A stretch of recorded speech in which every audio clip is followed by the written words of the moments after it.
Shalom Bapak Ibu diberkati oleh Tuhan. Refleksi bagi kita di akhir tahun ini saya mengumpamakan dengan kaca spion dan kaca besar. Kaca besar untuk kita melihat ke depan dan kaca spion untuk kita melihat ke belakang. Nah, apa yang kita pelajari dan memberikan makna dari kaca besar dan kaca spion? Yang pertama, kaca spion. Kaca spion itu ada di kiri dan ada di kanan, bahkan ada di tengah. Fungsinya adalah bahwa untuk kita melihat belakang dari kiri dan kanan, bahkan dari depan atau sekitar atas kita. Tujuannya adalah supaya kita melihat apa yang ada di belakang kita. Namun kaca spion tidak sering digunakan atau tidak sering kita lihat kepada kaca spion itu, tapi pandangan kita ke depan. Nah, kalau begitu apa maknanya? Belajar dari kaca spion yang pertama adalah mengingatkan kepada kita untuk melihat ke belakang semua yang diperbuat oleh Tuhan. Alkitab berkata di dalam Mazmur 118 ayat 1 berkata, "Bersyukurlah kepada Tuhan sebab Ia baik, bahwasanya untuk selama-lamanya kasih setianya." Yang pertama kita belajar dari kaca spion adalah kita disuruh untuk mengingat. Apa yang kita ingat? Yang kita ingat adalah segala kebaikan Tuhan dan penyertaan Tuhan yang sempurna dalam hidup kita. Kata mengingat dalam bahasa Ibrani adalah sakar. Sakar menunjukkan bahwa kita ingat apa yang diperbuat Tuhan.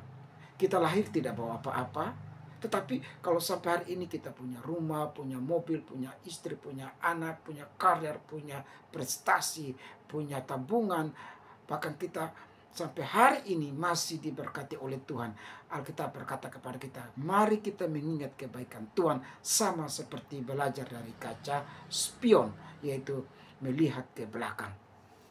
Yang kedua kita belajar dari kaca spion adalah belajar untuk melupakan. Apa yang kita lupakan? Lupakan kesalahan suami, lupakan kesalahan istri, lupakan kesalahan anak, lupakan kesalahan tetangga, lupakan kesalahan bisnis, dan lupakan apa yang pernah mengecewakan kita.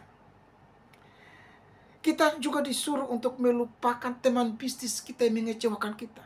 Teman pengajar kita yang mengecewakan kita. Sesama kita yang mungkin sangat baik, yang kita anggap sebagai teman sendiri, tapi dia mengecewakan kita. Hari ini refleksi bagi kita, kita lupakan.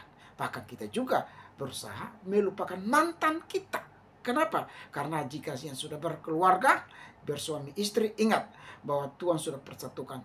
Yang dulu itu bukan jodohmu, tetapi yang sekarang itu adalah pasanganmu seumur hidup. Jangan menoleh ke belakang. Jangan melihat ke belakang lagi. Semua itu hanya sebagai kenangan cinta yang pernah menghiasi akan hidup dan karirmu. Jadi kaca spion itu mengajarkan kita untuk melihat pengalaman masa lalu. Namun kita tidak fokus kepadanya, kita fokus kepada masa depan. Itu yang pertama, belajar dari kaca spion. Yang kedua, kita belajar dari kaca depan. Apa yang kita pelajari dari kaca depan? Yang pertama adalah mengajarkan kita bersyukur. Kata bersyukur itu dalam bahasa Ibrani itu sama dengan menengadahkan tangan, yada. Menengadahkan tangan pertanda kita berserah dan bersyukur kepada Tuhan. Waktu kita menengadahkan tangan kepada Tuhan, maka sesungguhnya kita melihat bahwa di dalam guritan tangan kita ini ada 2 M. M yang pertama yang berarti memori, kita ingat, dan M yang kedua artinya mento yang berarti mati atau Passover. Nah, kita diajar untuk bersyukur. Kenapa? Karena kita dipelihara oleh Tuhan. Kita masih sempurna loh. Coba kalau kita bangun pagi tiba-tiba mata sebelah udah tertutup, kita tidak bisa lihat dengan sempurna. Coba tiba-tiba bangun pagi, kaki sebelah tidak bisa diangkat, tangan sebelah tidak bisa digerakkan. Tapi sampai hari ini kita sehat. Kita belajar dari kaca depan, yaitu bahwa kita bersyukur. Kita pandang ke depan kepada Tuhan yang memberikan segala sesuatu dan merendah segala sesuatu untuk kebaikan kita. Yang kedua kita belajar dari kaca depan, yaitu kita diajar untuk tetap berdoa atau senantiasa dan banyak berdoa dan banyak berseru. Di dalam Yeremia 33 ayat 3 berkata, "Berserulah kepadaku, maka aku akan menjawab engkau dan akan memberitahukan kepadamu hal-hal yang besar." Bukan hal kecil ya. Waktu kita berseru, Tuhan berkata dia akan memberikan kepada kita hal-hal yang besar dan yang tidak terpahami. Jadi akal kita tidak bisa memahami cara Tuhan. Yakni hal-hal yang tidak kau ketahui. Jadi dalam refleksi tahun ini, kita mengingat segala perbuatan Tuhan. Kita melupakan apa yang merupakan kekecewaan. Tapi kita ingat ke depan dengan banyak berdoa dan banyak berseru.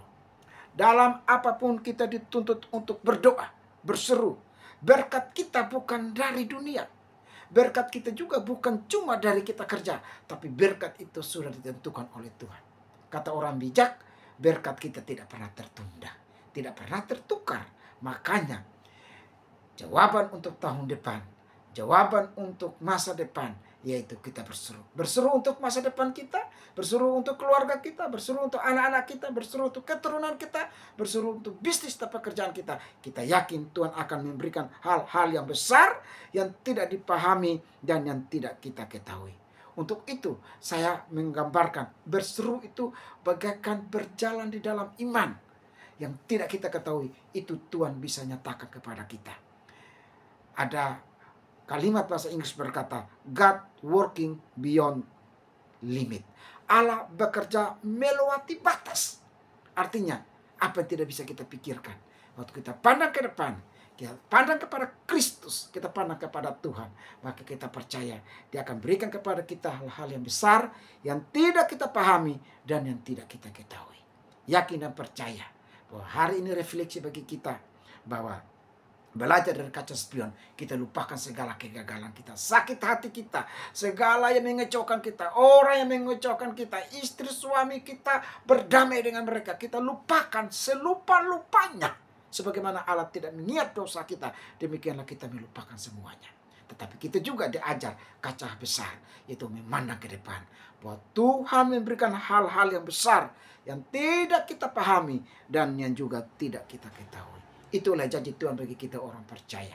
Belajar dari kaca spion, bahwa kita melupakan apa yang menjadi sakit hati kita, yang mengecewakan kita, yang tidak membahagiakan kita, yang membuat rugi. Tetapi kita percaya waktu kita berseru kepada Tuhan, maka Tuhan akan melakukan hal-hal besar yang tidak kita ketahui dan yang tidak kita pahami.